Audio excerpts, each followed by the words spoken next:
Resurrecting States on the Journey to Unity. As we further the discussions on the concept of the two gifts, speech and mind, one of the important elements that was discovered in the last video and discussed to a greater detail was the idea that we can also refer to states as the identity.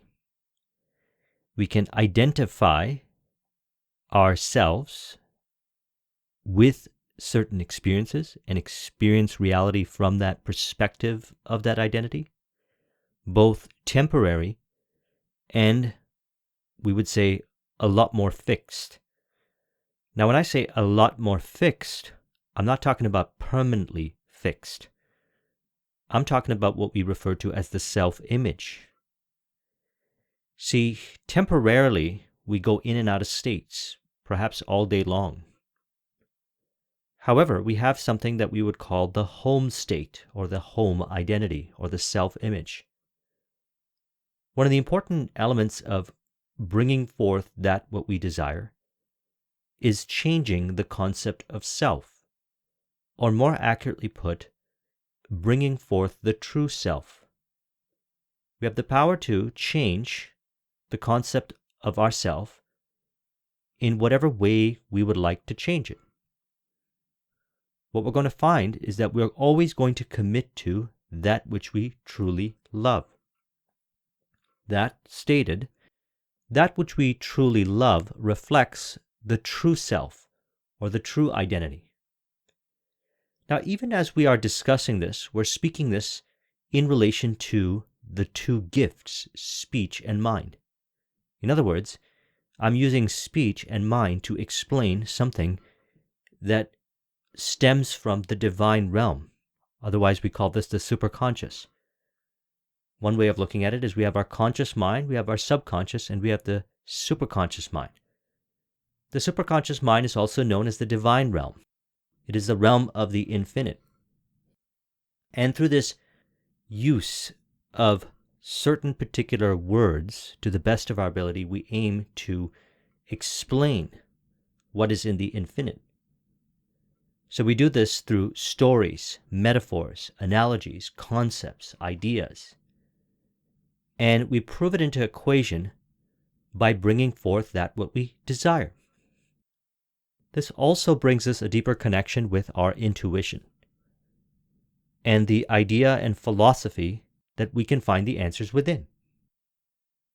Now, all of this can be also looked at from the perspective of resurrecting states, which we're going to talk about in this discussion, knowing that there's identity-based state, as in self-image-based state, as referred to in the Robert Dilts model, and other states that we can move into that you could say are more temporary. For example, say you walk down the street and you're having a good day. You're joyous, you're having fun, and you look across the street and you see somebody cut somebody off on the traffic. Immediately, you feel a sense of change. Something has changed. You feel resentment or anger towards the person that cut the other person off. One of the things we want to remember in that moment is we have fallen into a different state. And as we continue to dwell in that state, we will continue to experience the five sensory reality from the perspective of that state, unless we identify that we have fallen into that state and change our state into one that we consciously want to be in. Now, this would be a temporary state. Something that is a little bit more fixed but not permanent is the self-image, identity-based state. That's the concept of self. If we change that to a high degree, upon cause and effect reflection of that particular circumstance, then perhaps if you encounter a circumstance like that, you observe it, you understand what happens, you remain in what is more of a identity-based state, specifically referred to in the Robert Dilts model, the self-image. And again, to reference this, I would like you to go back to the last video if you haven't watched it, and go through that as we talk about identity and state. And we're going to get into further discussions into this concept as we proceed down this journey. Neville says, "We are told, 'You are sons of the Most High, all of you, not just a few, but all of us. Nevertheless, you will die like men and fall into infinite states of consciousness. For states are that into which the sons of the Most High fall.'"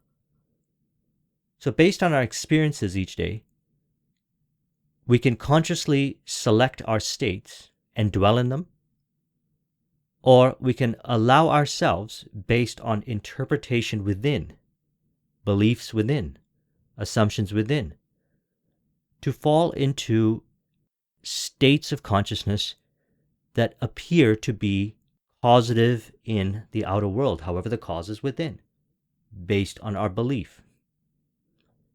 He says a state of mind is an attitude of mind.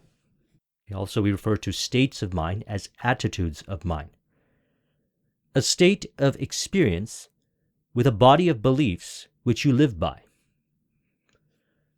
Now, if we look at it from two perspectives, one would be temporary. You fall into a state where you are angry at a person, you condemn them. And notice how the inner dialogue proceeds from that identification to that state. Now, if your predominant state is one of forgiveness, then you might catch yourself engaging in that conversation, which we refer to as mental chatter, and release from it and identify with what we call the true inner voice, or you've not allowed yourself to fall into that other state. Now, when he says a state of experience within a body of beliefs which you live by, what we're referring to here is the self-image. So let's go deeper into this. Always expressing a state, you identify yourself with it by saying, "I am poor" or "I am rich." "I am known" or "I am unknown." "I am wanted" or "I am unwanted." Now, if you look at this, when we say something like "I am rich," "I am known," or "I am wanted," it implies many different assumptions, beliefs, perspectives about ourselves in relation to people, environment, circumstance, and information.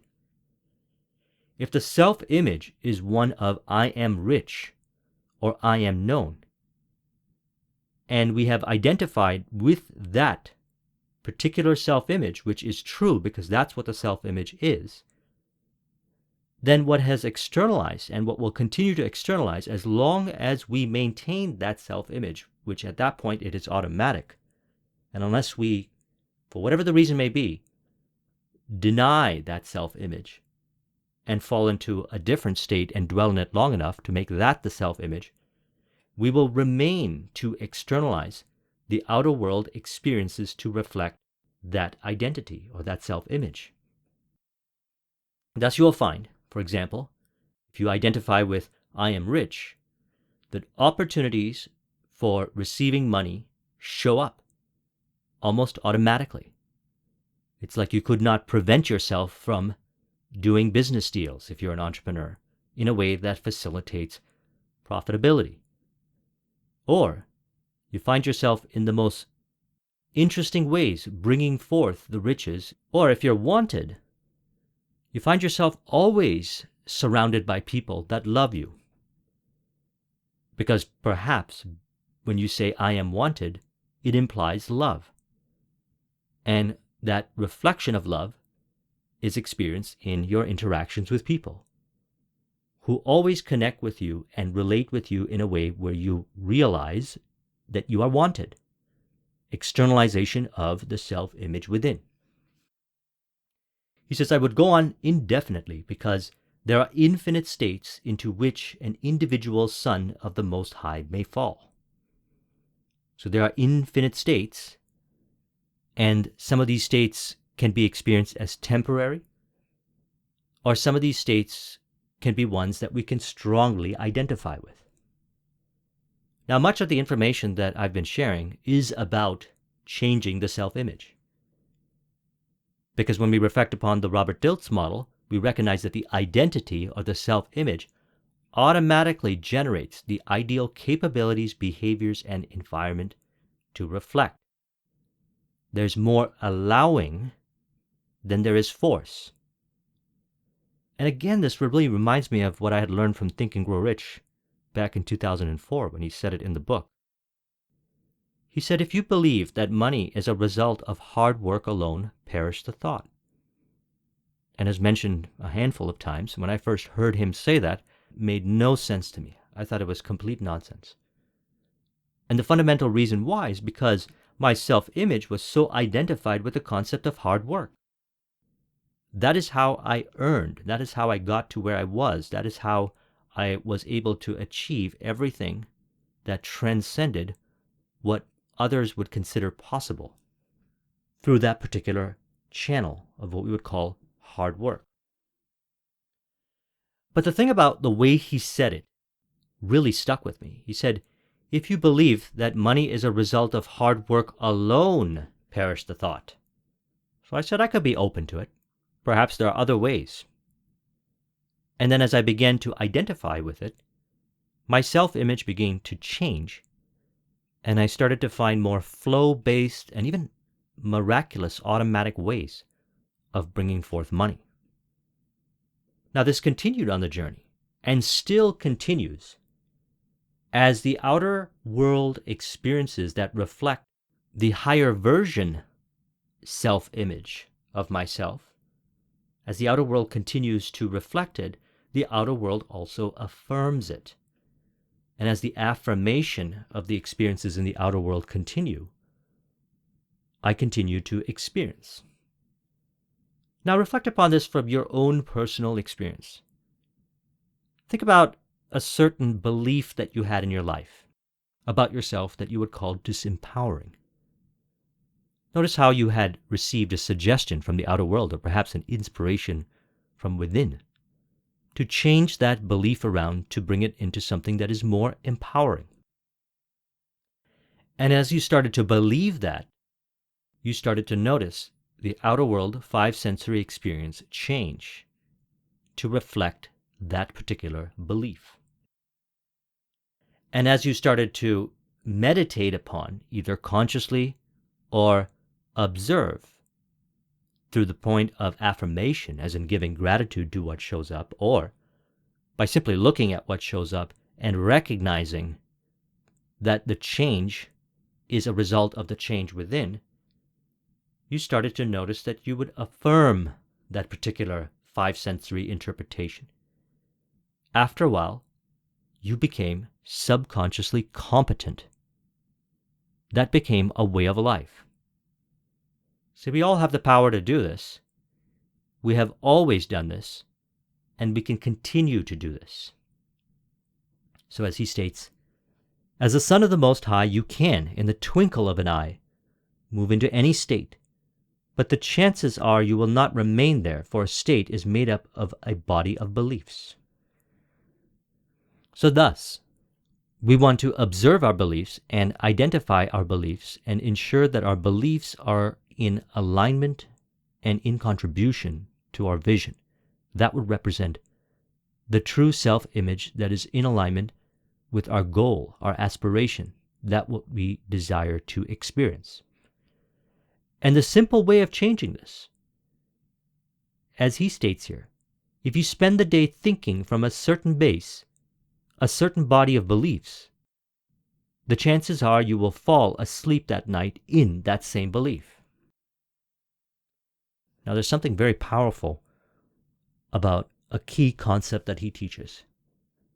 It's called state akin to sleep. And the idea behind this concept is that there is a certain window of opportunity at night to change your beliefs around, to change your beliefs in a way that aligns with that which you desire to experience. Now, if this window of opportunity exists, and it's before falling asleep, it's where the conscious mind, or specifically put, the mental chatter, is not doubting the assumption that you want to affirm. Then we could use this window of opportunity to access the subconscious mind and instill the beliefs that we want to live from. And thus, from that perspective, remain in the state, dwell in the state. Now, I'll speak from experience on this because when I came across this concept, it was from Think and Grow Rich. He called it autosuggestion. And it was stated to read the affirmations in the morning as well as before retiring at night. Now, I don't know if he intentionally knew this. Certainly, I believe that he studied this philosophy very deep, Napoleon Hill. But upon my studies of the philosophy, I realized that these were the windows where we were most suggestible, the moment we wake up and the moment we went to sleep. Now, I didn't know that back then, so I just followed the instructions. And I observed as I began to change to reflect that what I was affirming. So, if this is true from the concept of affirmation, is it true also from the concept of imagination? And I remember in one of his lectures that I've been enjoying recently, which I believe is The Coin of Heaven, he speaks about how sometimes he refers to speech as imagination because one of his key concepts as well is the idea of revision. We have the ability to, before we go to sleep, in a state akin to sleep, prior to going to sleep, imagine how our day would have gone like, had it gone like in a way that reflects that ideal self-image, which is in relation, in parallel to the desired outcome, that what we desire to experience. So as I worked with his concept of imagination and played in my imagination how I experienced people to be, had they had played out the ideal theater that I wanted to see in the five sensory experience, over and over again and fell asleep to that assumption, I started to experience the sensation of what he calls, it is done. Now the same is to be said when I was applying the autosuggestion principle. And this it is done is the affirmation on the subconscious mind. And as stated in the last video, the affirmation goes into the subconscious realm, and the subconscious realm, the infinite world, that in which we may not have the words to accurately conceptualize in a way that everybody understands. And I recognize that it's for one very important reason. It's so that we may all build our own relationship with the Most High. As stated, you are sons of the Most High, all of you, not just a few, but all of us. So what do? We build a relationship with the Most High, and then we understand the Most High in a way that's individualized for us. This might also explain why we're all on individualized journeys to the One, the unity. We are the brothers and sisters, going through individual pathways to the One. And so, we can go within, build a relationship within the divine realm, and understand it from our own perspective. So he says, knowing you can move into another state, another body of beliefs, you may try to move, but you must persist in staying in the new state until it becomes natural. Now, a couple of benefits from doing this. As mentioned, working with the power of autosuggestion or affirmation, working with the power of imagination or imagining how it would ideally have played out in relation to my vision, I experienced the identity change, the self-image change. And everything else became natural. Now, when he's saying here you must persist in staying in the new state until it becomes natural, he's also referring to that in the imagination. As in, you can dwell in the state in your imagination and play the scene again and again till it feels natural. When it has become natural, it affirms on the subconscious mind and changes reality to reflect that naturalness. In other words, the self-image has changed. We have to recognize that we are always doing this. This has always happened. Some of us are very conscious in what we are thinking before we go to sleep, and what we are thinking when we wake up.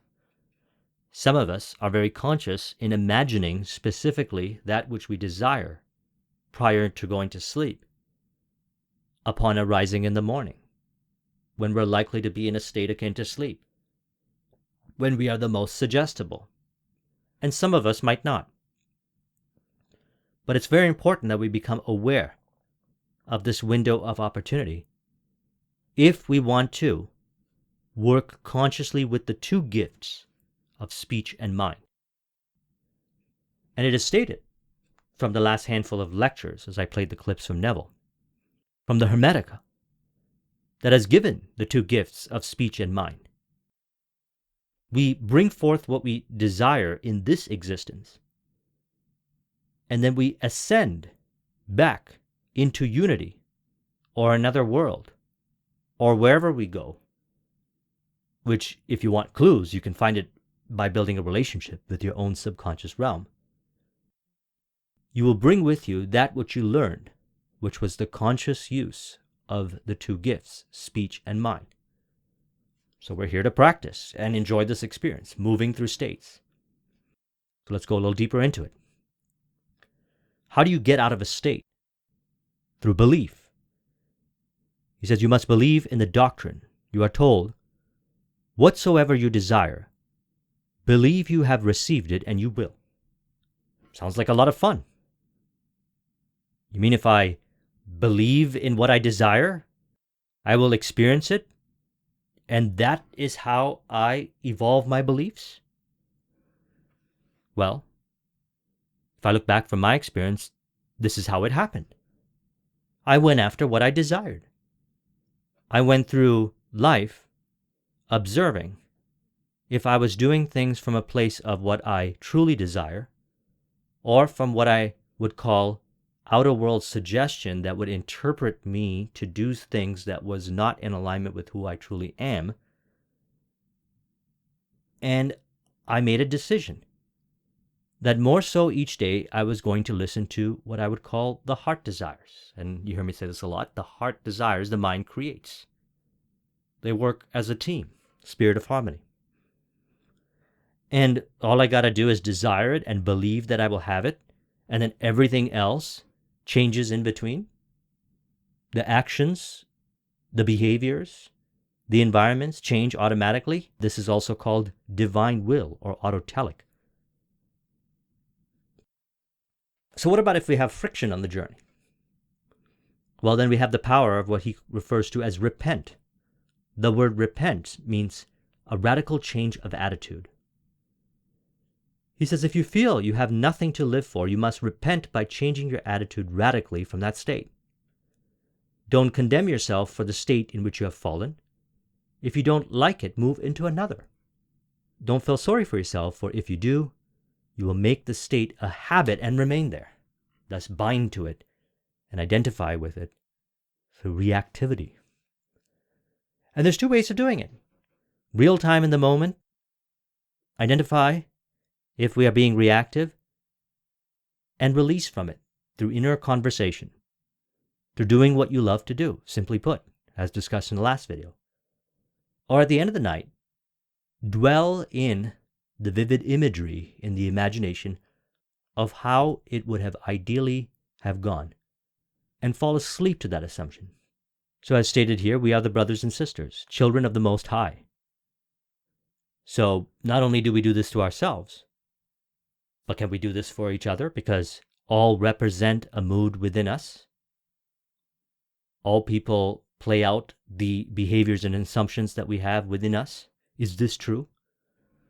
Well, if I go to sleep at night and I assume a person to be a certain way, and then I experience them to be that way more so the next day, then something has changed. And that change happened within because I didn't tell that person about it. I changed something within. I also believe that this is part of the conscious use of speech and mind. He says, when you find yourself in a state, or see a seeming other in a state, do not condemn or praise it, for all states exist, and no state is greater than another. As Stephen R. Covey puts it, seek first to understand, then to be understood. So we understand the other person. We relate to them. We realize that they're in a state. And he says, every state is an attitude, a state of experience with a body of beliefs that an individual son of the Most High occupies. And if an individual son of the Most High, then are we not brothers of the highest unity? And are we not also members of the ultimate body, who is God the Father?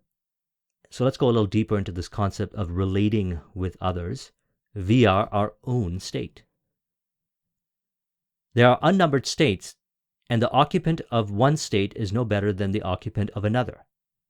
Again, removing from condemning, repent. So it's stated, this is a radical change of mind. For each is a brother in the highest unity, are all one in the body of God the Father.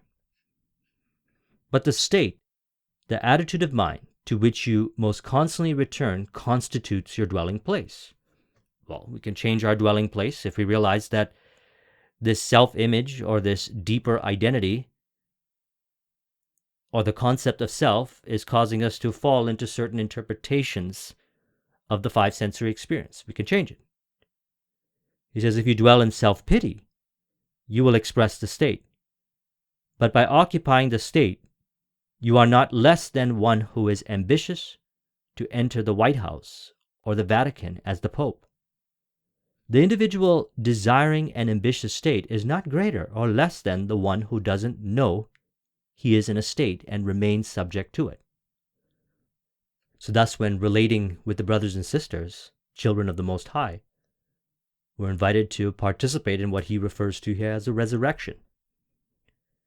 He says, so God's creative power fell into division and passes through states, which results in resurrection into unity. You could say this is back to unity, back to oneness. And we're on the journey to the oneness. So we practice it here. And we have fun practicing it via our heart desires, because on the journey to the fulfillment of that what we desire to experience, we are presented in opportunities to represent the brothers and sisters in our mind's eye in a way that is experienced as harmony in their love. Simply put, meditating upon love. Contemplate another state, and the same being who brought your present form into being will restore and make alive the other state, the state desired. This he will continue to do until his purpose is fulfilled. That purpose is to follow a certain pattern back into the unity of being. Now this is very interesting. The purpose is to follow a certain pattern back into the unity of being.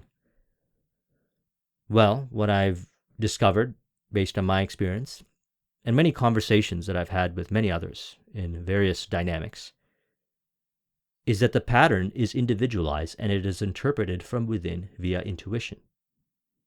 Why is this? Well, one of the reasons why I believe this is so is because we are sons of the Most High, so thus we are building a relationship with the Most High on this journey. And since we are the brothers and sisters, the children of the Most High, we have to remember, there are unnumbered states that the occupant of one state is not better than the occupant of another, for each is a brother in the highest unity, and all are one in the body of God the Father.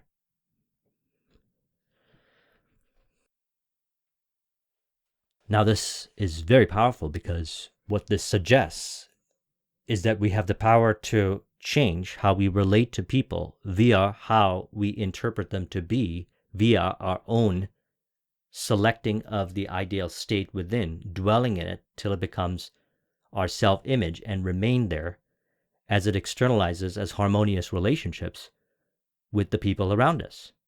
That's what I believe is being proposed here. And as you return, bring your gifts, which are the result of your experiences traveling through these states. You bring your talents, of which the greatest is the art of forgiveness, the ability to enter into and partake of the opposite. Now, this is an interesting quote from him. He says, and as one, you return. Okay, so we're individual expressions of the same mind. Okay, bringing your gifts. Okay, so we'll take our speech and mind which are a result of our experiences through traveling through these states. So we'll take our experiences, everything that we have learned, how to work with the gifts of speech and mind. And he states, you will bring your talents, of which the greatest is the art of forgiveness. So he says here, the greatest is the art of forgiveness. Now let's reflect upon that. When I look at my journey, and I brought this up in a handful of videos ago when I was given the message by one of my mentors, but many mentors said the same message about turning an enemy into a friend. They were talking about the enemy within and observing the externalization of that in another person as that person turning into a friend. And this was what one of my mentors said before I entered into corporate. A very wise man who started out and rose up to chief executive officer at a very prominent company gave me what he considered to be the most important thing that a person can do in life. And he stated it with me. I don't know if he read Neville's work or not. We're all going to put two and two together in our own mind and discover these things on our own. As mentioned, for me, Think and Grow Rich, going down the journey, meeting mentors, connecting with different people, someone like Jay Abraham, who taught me to fall in love with your client rather than your product or service. All these different things, putting two and two together in my own mind, helped me realize that what I was really doing was forgiving on the journey. Some of you might be familiar with the work of Dr. Len.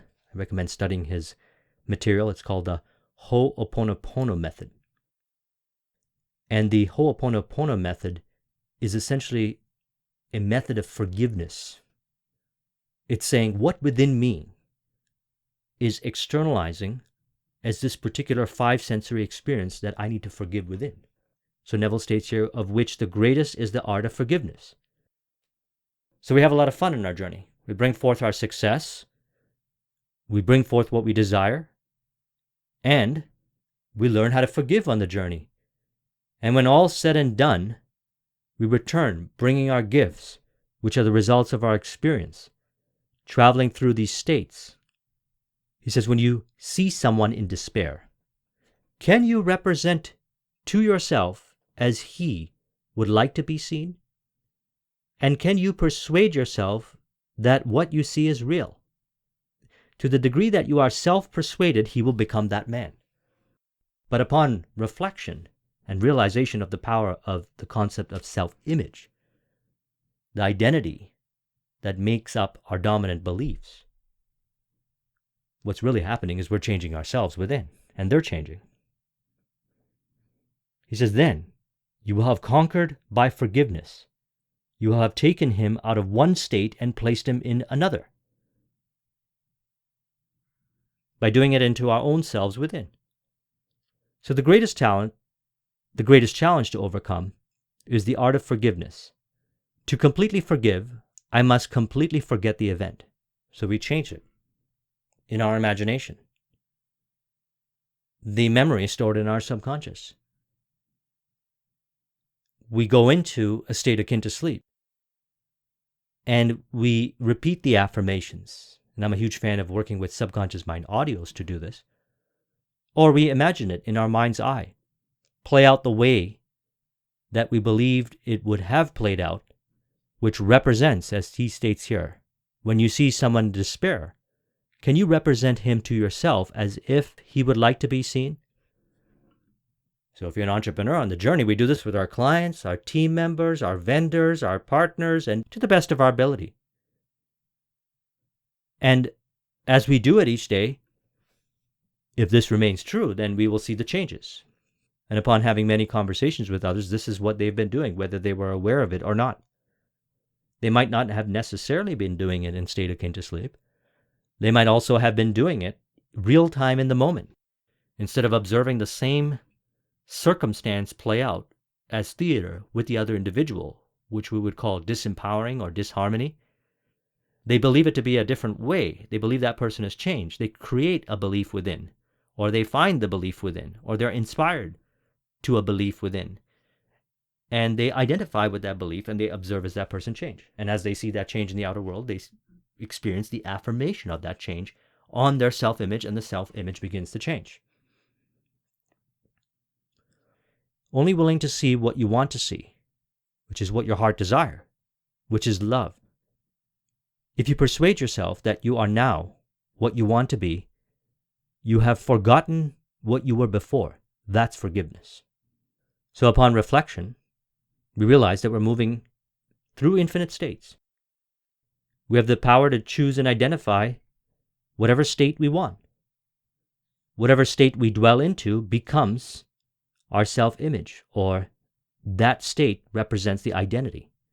You could even say that from that perspective, that becomes your home state. And we go back here and it says, how do you get out of the state? Through belief. You must believe in the doctrine. You are told, whatsoever you desire, believe you have received it, and you will. So you get to go on a journey to experience what you desire, and then on the journey you identify your disempowering beliefs and you release it. Well, since the start of working from Think and Grow Rich, from my experience, 2004, when I discovered that book, this is all it has been. And I learned it through Napoleon Hill. I learned it through Brian Tracy. I learned it through James Allen, and who clarified it to such a high degree, reflecting on the book that I used to read when I was a child, growing up, which was the Bible, is Neville, saying the same thing. Except he says it in a way that, for whatever the reason may be, for me it resonates very deeply. But this is what we're doing. He says, I'm not telling you that one state is right or another is wrong. Okay, so we don't condemn anyone. We recognize that there are infinite states and people are identified to different states. He says, I simply ask you to judge all states with love. Now, this is one of the reasons why I brought up in the last few discussions the statement from the Kabbalion. Everything is and isn't at the same time. And we have infinite perspectives of looking at anything and either loving it from that perspective or condemning it from that perspective. That's happening from within. So he's saying, I simply ask you to judge all states with love. Okay, so let's do that. And represent the person, the team member, the client, the vendor, everyone on our entrepreneurial journey in our mind's eye from a place of love, in our conversations from a place of love. He says, if you are ever in doubt, always do the loving thing. Then you will know you are doing the right thing.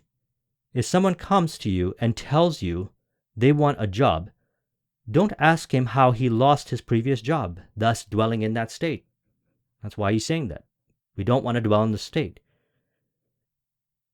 Simply hear him tell you he now has a wonderful job.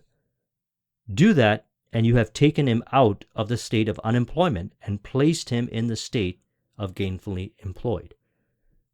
And what I found on my journey, one of the easiest ways to do this is to recognize that, like we do, the brothers and sisters want one thing. They want us to believe in them. So if someone says they lost their job and they can't get another one and whatnot, we believe in them. That we might say, look, I recognize that they're saying that, and I'm not judging that state. However, I'm going to look at this from a place of love. They want to be employed. I believe in them. I believe in them. And you maintain it. And if you'd like, fall asleep to that assumption in the nighttime, seeing them in your mind's eye as gainfully employed. You could do this real time with a person, or you could do this when you're reflecting at the end of the day, or any moment that you have to reflect. But as we do this, we further practice this power that we have, which are the two gifts, the gifts of speech and mind.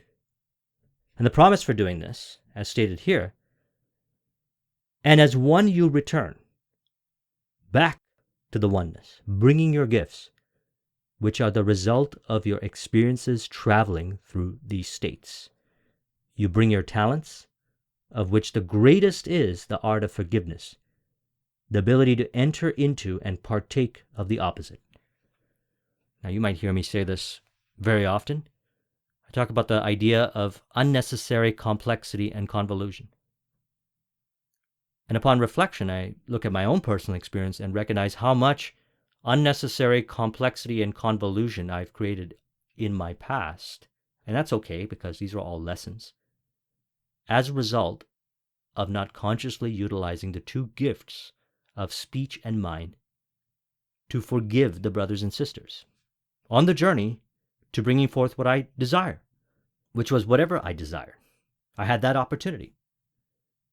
And we all have the opportunity. And we all have the ability to practice it, work with it, understand it, and continue to bring forth what we desire from that perspective. If you want to copy this mind map, the link is in the description. Thank you very much for watching. I'll talk to you soon. Take care.